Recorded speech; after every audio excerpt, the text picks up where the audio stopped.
Hiya, I'm Ro. Welcome to the show. Welcome back to the Autopsy Book Club, a show that combines my English student love of books and my true crime research passion. This week's case follows the story of a disgruntled ex-student. His crimes and the psychological ramifications of said actions underpin this case. The recording of and commentary on Raskolnikov's crimes focuses primarily on the psychology of his guilt and to what extent his circumstances form the motivation for his actions, or whether he has a disposition for murder long before the events of the case were put into motion. I will be using Fyodor Dostoyevsky's recording of these events, which cohesively brings together the factual actions and psychological theology of this case. Dostoyevsky's information has unknown sources, so I personally cannot verify the validity of every surrounding piece of information. However, many people on YouTube have covered this case and will therefore have done a better job than I have. So you've been hearing everyone rave about Dostoyevsky and you want to give his writings a go, but you don't know where to start. Well, here's my opinion of the order. First, Crime and Punishment. While being his most famous novel, it's arguably one of the easiest ones as well. It's not terribly long, but one that will have a profound impact on you as a person.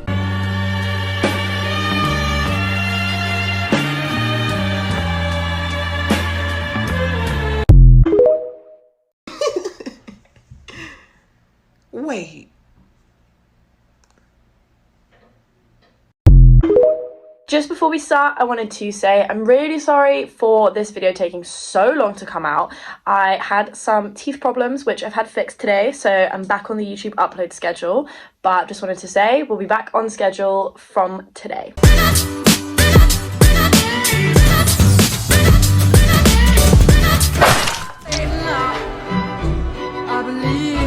Our protagonist and perpetrator is Rodin Raskolnikov, an ex-student whose life is marked by alcohol and debt. He was born in 1846 to a family of mixed wealth. He had primarily travelled to study, but his psychological state and financial situation made it difficult and he eventually withdrew from university. His murder of Alyona Ivanova and Lizaveta, so sorry for any Russian listeners out there, forms the basis for Dostoyevsky's analysis of his character. Raskolnikov sees himself as superhuman, somewhat similar to Napoleon in his quest for righteousness at any cost. This case follows the psychological struggle of the central figure to gain an understanding of his own mediocrity. Raskolnikov struggles to reconcile his guilt and his ability to see himself as a godlike figure purging the world of nasty pawnbrokers. His struggles with money, guilt, intellectual integrity, and the murder itself culminates in a way that reflects the struggles of humanity in its purest form, by showing what people are willing to do to change the world and themselves. Many creators have aimed to represent this case. Most notably has to be Bungo Stray Dogs, an anime which connects the authors of prominent international novels in a chilling and exciting series. Dostoyevsky himself is represented in character, however, much of that depiction is done through the descriptions of Raskolnikov.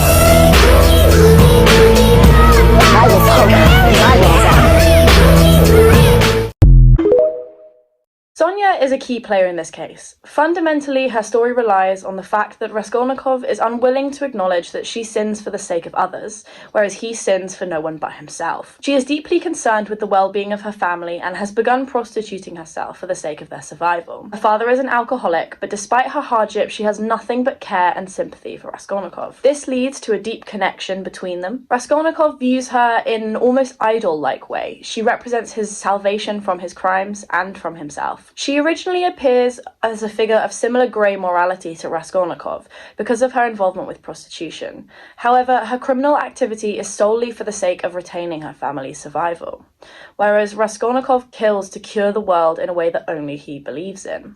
Alyona Ivanova and Lizaveta are the victims in this case. They are half-sisters in charge of a pawn shop that many in poverty rely on for money. They are disliked by the community at large, which allows Raskolnikov to see their deaths as a necessity. However, after the crime is committed and reported, he learns that although they are disliked in the community, nobody wished death on them. Svidrigailov is Dunya's aggressive former employer, who, after the death of his wife, improves greatly in his temperament due to his grief. But his attempted rape of Dunya casts him primarily as the villain. His suicide, however, gives him a dignity in death, representing his choice to take his own life as rightful punishment for the actions he's committed in life. Danya is Raskolnikov's sister. She is seen by many as the hero of this story. She is compassionate, family-oriented, and mature even in the face of her brother's depravity.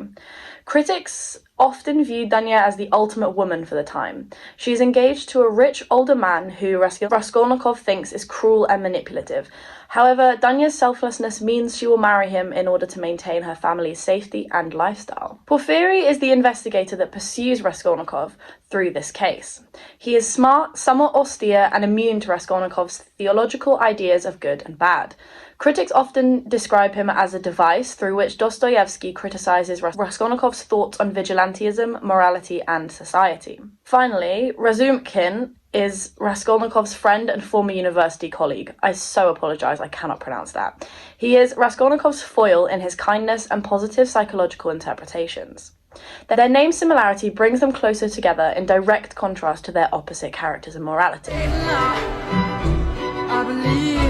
Raskolnikov is an impoverished student, has convinced himself that he has an extraordinary disposition, and because of this he can commit any conceivable crime, as he has something deeply valuable to humanity because of his perceived brilliance. In order to prove this theory, he murders a community-despised pawnbroker and her half-sister, who have mercilessly rinsed the community of money. Immediately after committing his crime, he becomes ill physically and psychologically, forcing him to lie semi-conscious in his tiny flat for a number of days. When he recovers, he finds that his old university colleague has looked for him in worry for his health. Danya's fiancé, Luzhin, visits Raskolnikov while he is recovering.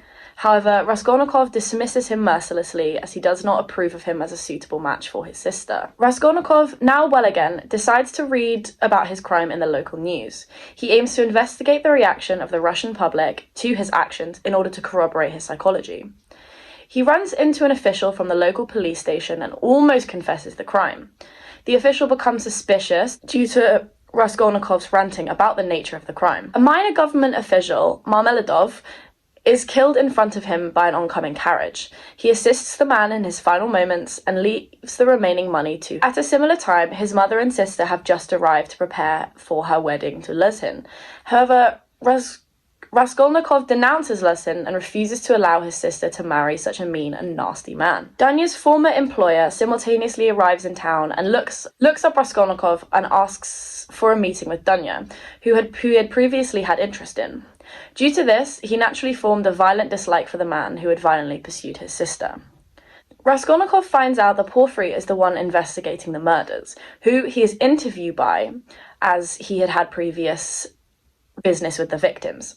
He has an interview and suspects that the police are onto him. He has also developed a relationship at this point with Sonia, the daughter of the minor government official Raskolnikov had helped earlier. He asks Sonia to read to him about Lazarus from the Bible, aiming to dissuade his guilt. He feels great sympathy with Sonia, who has been forced into prostitution in order to help her family while her father drinks constantly. In her suffering, she becomes a universal symbol for Raskolnikov.